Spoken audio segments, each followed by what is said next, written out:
Bismillahirrahmanirrahim. Assalamualaikum warahmatullahi wabarakatuh. Eh, Kali ini saya akan membahas tentang sejarah peminatan untuk kelas 11. Kali ini saya akan membahas tentang proses masuknya eh, agama Hindu-Buddha ke Indonesia. Eh, untuk pertama kalinya kita akan membahas tentang bagaimana proses masuknya Hindu-Buddha ke Indonesia. Ada beberapa macam teori nantinya akan kita bahas.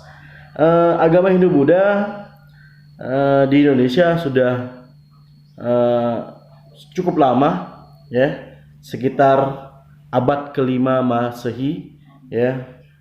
Kemudian eh, banyak sekali teori-teori yang mengatakan bagaimana sih masuknya Hindu-Buddha ke Indonesia, ya. Ada banyak yang mengatakan bahwa proses masuknya Hindu-Buddha ke Indonesia lewat perdagangan, ya. Kemudian ada juga mengatakan bahwa dari para kesatria dan segala macam, dari para pendeta dan segala macam. Dan kali ini kita akan bahas itu semua.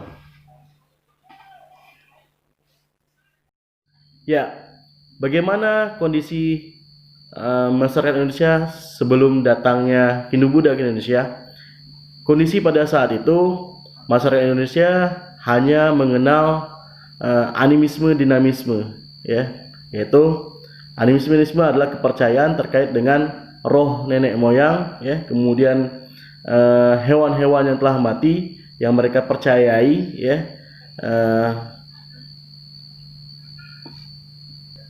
memiliki kekuatan magis, ya, kekuatan gaib gitu, ya, gitu, ya. Pada saat itu mereka baru hanya mengenal animisme dinamisme. Dan pada abad kelima akhirnya masuklah agama Hindu-Buddha ke Indonesia. Ada beberapa teori. Yang pertama, teori Brahmana. Apa itu teori Brahmana? Teori Brahmana adalah teori yang diungkapkan oleh J.C. Van Leeuwen, ya. Dia mengatakan bahwa kedatangan Hindu-Buddha ke Indonesia yaitu dibawakan oleh golongan Brahmana. Siapa golongan Brahmana?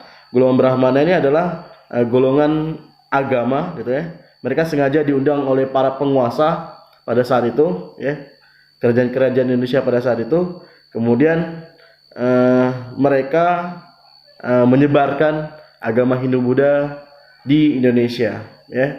Mengapa hal itu diperkuat dengan bahwa dari segala prasasti-prasasti yang ditemukan banyak yang bertulisan bahasa Sanskerta, huruf Pallawa. Dan pada saat itu, ya, di India Sanskerta huruf Pallawa itu hanya digunakan di kitab suci dan upacara-upacara keagamaan, dan hanya golongan Brahmana yang mengerti dan menguasai penggunaan bahasa tersebut. Yang pertama adalah golongan Brahmana. Yang kedua adalah yang teori selanjutnya adalah teori kesatria, ya. Teori kesatria. Teori kesatria ini dibawakan oleh mengatakan bahwa agama Hindu-Buddha itu dibawa oleh para kasta kesatria. Siapa kasta kesatria ini? Yaitu para prajurit perang. Karena pada abad keempat hingga keenam itu India sering terjadi perang, hingga para kesatria ini mengalami kekalahan, ya. Kemudian mereka melarikan diri dan mencari daerah baru, yaitu salah satunya di daerah Nusantara di Indonesia. Teori kesatria ini dikemukakan oleh sejarawan yaitu C.C. Beck namanya. Kemudian yang ketiga yaitu teori Waisa, ya, yaitu dibawakan oleh bahwa mengatakan bahwa agama Hindu-Buddha itu melalui hubungan dagang, itu dibawakan oleh para kasta Waisa, ya. Mengapa hal ini? Karena pada saat itu terjalin hubungan perdagangan antara Nusantara dengan India pada saat itu, ya. Jadi para kaum kaset Waisa ini mereka saling berdagang, ya, dan akhirnya muncullah akulturasi antara kebudayaan antara India dengan Indonesia, gitu. Kemudian teori yang keempat yaitu teori arus balik. Apa teori arus balik? Jadi teori arus balik ini menyatakan bahwa orang Nusantara atau orang Indonesia yang sengaja datang ke India, ya, untuk berziarah, untuk belajar agama Hindu dan Buddha.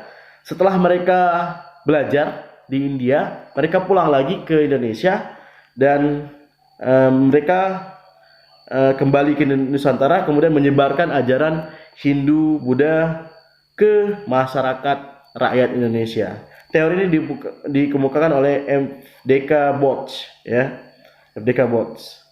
Kemudian teori arus balik ini didukung juga oleh para pendapat lainnya, yaitu pendapat dari Van Leeuwen. Menurutnya bahwa orang Nusantara itu memiliki peran dalam proses masuknya kebudayaan India. Gitu ya. Jadi ada 4 teori masuknya agama Hindu Buddha ke Indonesia. Yang pertama adalah teori Brahmana yang disebarkan oleh kaum Brahmana atau kaum pendeta, ya.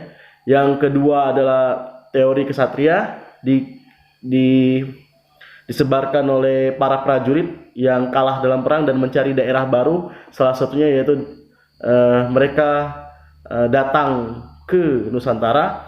Yang ketiga adalah teori Waisa yang